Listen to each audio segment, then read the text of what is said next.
capítulos 31 al 33. Vamos a ver, si Job es un libro que habla del sufrimiento, ¿cómo puede ser que de repente esté hablando de fidelidad conyugal? Sorpresas de la Biblia que no te esperas que hablen de tu tema favorito en un libro que parece que no van a hablar. Efectivamente, en el capítulo 31 hablan sobre esta fidelidad conyugal de Job hacia su esposa y de cómo es que él la llevaba a cabo, cosa que me impresionó. Aquí te da unos tips increíbles, Job. Entonces, comencemos con este capítulo que se titula Apología de Job, donde él está justificando o más bien defendiéndose contra lo que le estaban acusando sus propios amigos.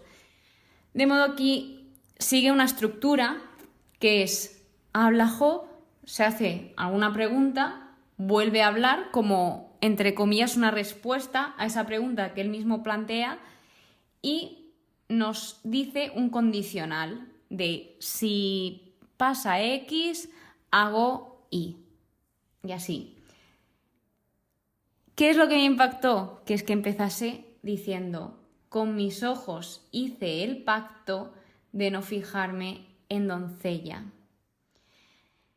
Quieras o no, aquí nos está diciendo muchas cosas. A mí de primeras me impactó porque dije, de repente está hablando de la fidelidad conyugal y sin venir a cuento, o sea, sí que podía venir a cuento, pero como que de repente lo suelta muy directo. Entonces, aquí nos está hablando de ese juramento de autorización en forma de confesión negativa, que es así como lo relataba el estudio bíblico. Y lo que a él más le motivaba de todo esto era el pacto. Él dice, con mis ojos hice el pacto. Esto es lo que le ayudaba a tener ese autocontrol, porque hemos visto en libros anteriores que hacer un pacto es algo serio, hacer una promesa es algo serio. Y si sabes que no vas a poder cumplir una promesa, que no la hagas, que no te metas en tal responsabilidad si sabes que luego no vas a poder llevarla a cabo.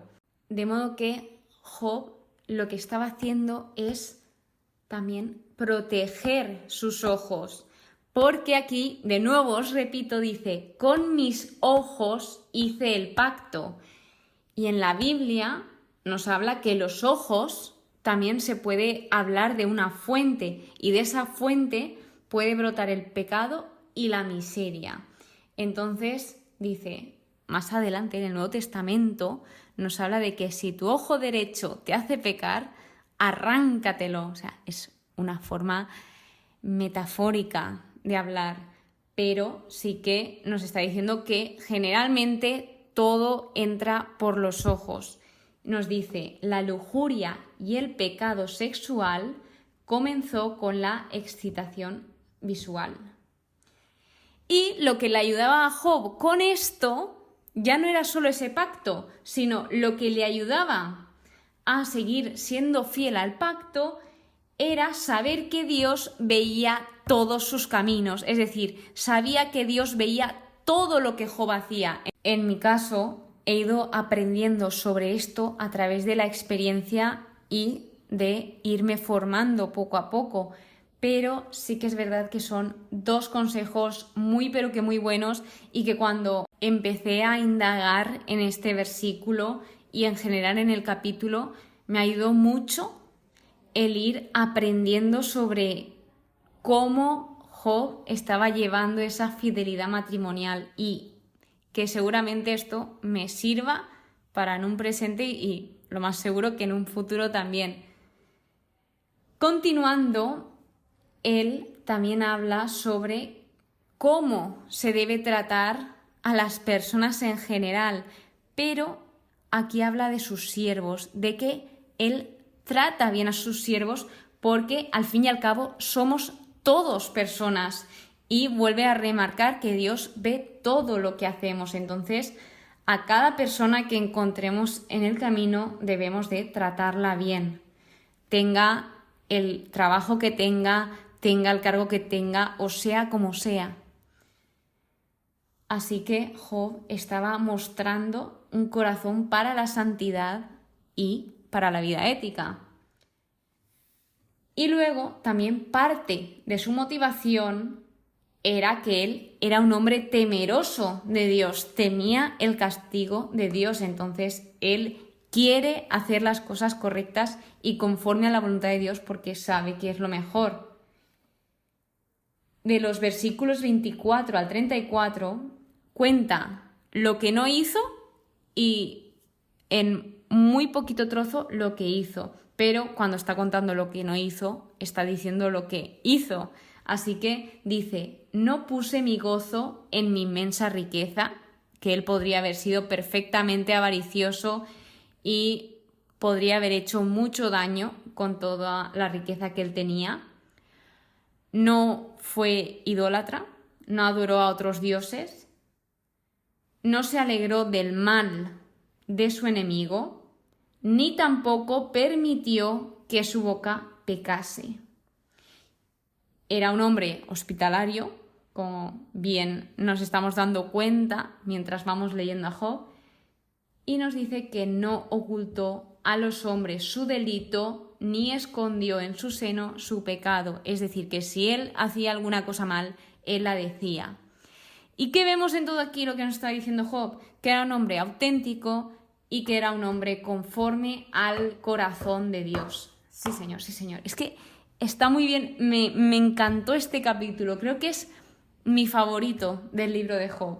O sea, aún no he terminado el libro, vamos por el capítulo 31, pero es uno de mis favoritos.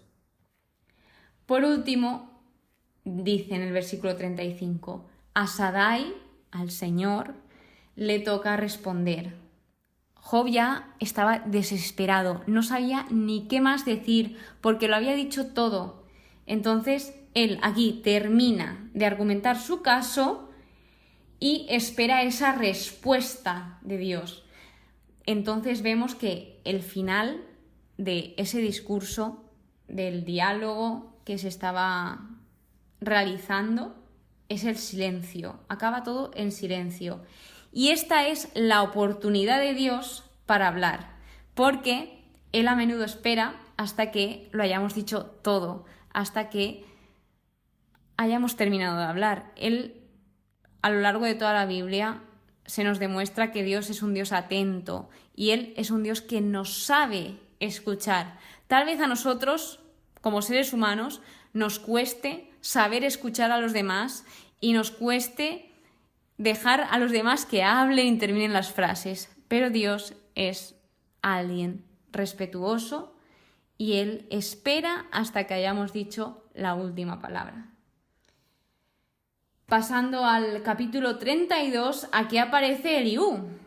Que Eliú es un nuevo personaje, interviene aquí y nos encontramos en que cuando los tres amigos de Job ya no contestaron porque vieron que Job estaba convencido de su inocencia, aquí es donde aparece Eliú, que sí que nos habla de su genealogía. Entonces, según el estudio bíblico, dice que si se nombra la genealogía, no es un personaje ficticio, sino que es un personaje real.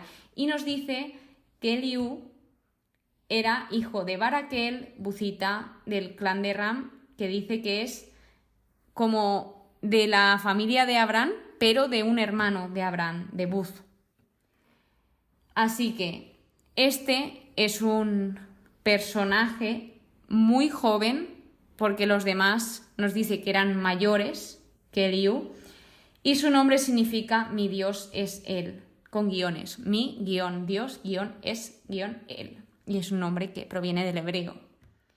Entonces estaba enfadado, porque sí que es verdad que había respetado los turnos de palabra, pero estaba muy cabreado contra Job porque lo que él pretendía, Eliú pretendía tener razón frente a Dios.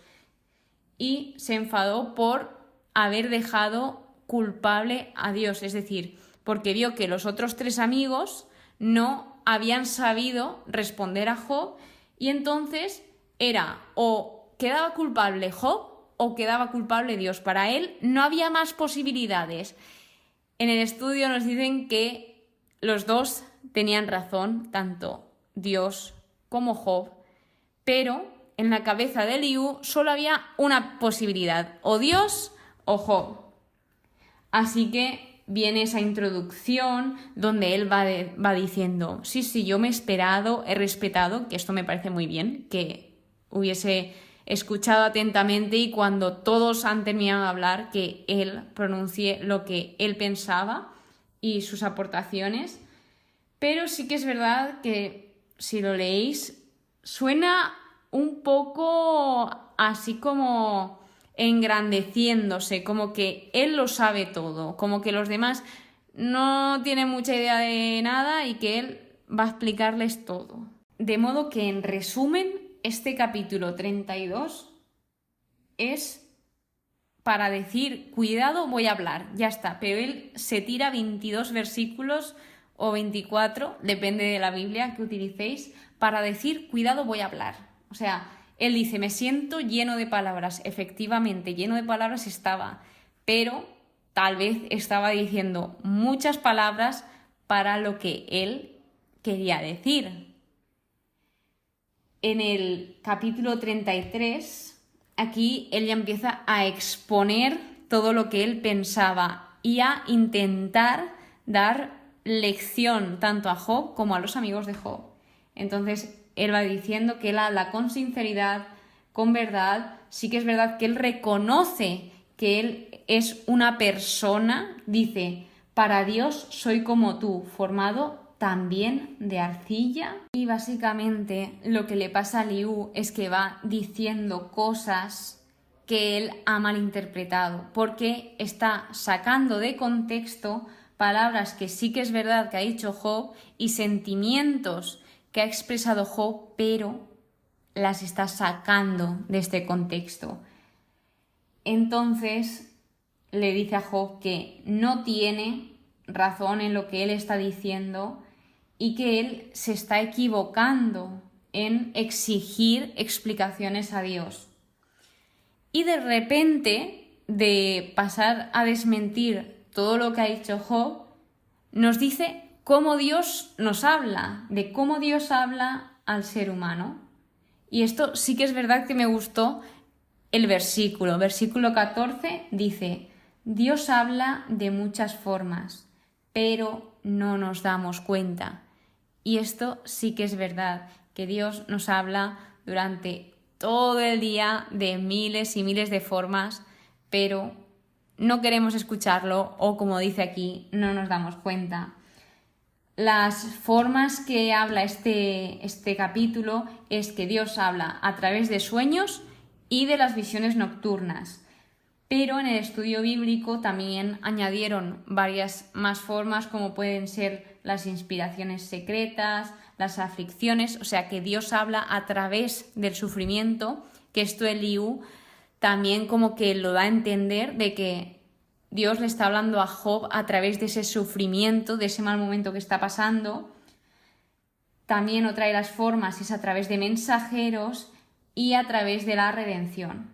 Entonces nos pasa a describir qué cosas hace Dios, como por ejemplo que Dios nos abre los oídos, nos advierte, nos saca de ser orgullosos, que no nos deja que nos perdamos, que Él nos salva la vida y que Él también nos pone a prueba. Entonces, como os comentaba, aquí surge algo nuevo y es que el sufrimiento para los amigos de Job era el castigo de los pecadores, sin embargo, para Eliú era algo educativo. Pero Eliú también pensaba que Job sí que había hecho algo mal y que Job había pecado y había hecho cosas impías.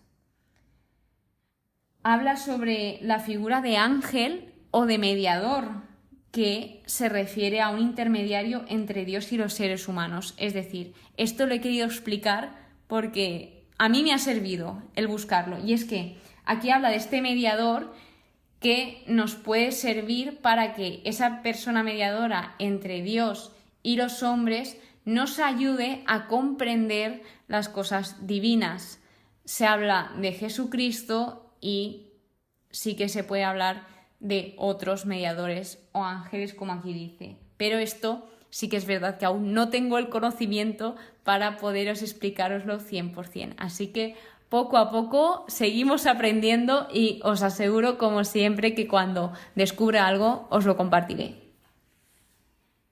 Entonces, él también dice algo muy bonito en los versículos 27 y 28, que es una oración para recomendarle a Job, que es: he pecado, pero no me ha pagado con la misma moneda. Y qué verdad es esta de que nosotros somos humanos, sí, no somos perfectos, fallamos a Dios, y Él, a pesar de que le hagamos daño, nunca, pero nunca nos paga con la misma moneda. Si no, esto sí que sería un gran caos. Y luego dice: ha llenado mi vida de luz. Y qué cosa tan bonita y qué palabras tan bonitas dice en esta situación. No lo he comentado, pero también destaca el tema de la paciencia de Dios, de que Dios es paciente con todos y cada uno de nosotros. Por lo tanto, como hemos visto a lo largo de estos 3 capítulos, la Biblia nos sorprende, nos muestra cosas que no nos habíamos planteado, de cómo en un libro de sufrimiento van a hablar del matrimonio o de promesas que han hecho con Dios en el matrimonio. Y qué bonito es esto, encima, en mi caso particular, que es el tema que más amo hablar en el mundo, que es el amor conyugal. Y mira, sorpresas del cielo. Así que muchas gracias por estar aquí, muchísimas gracias de todo corazón. Espero que tengas muy buen día y que Dios te bendiga.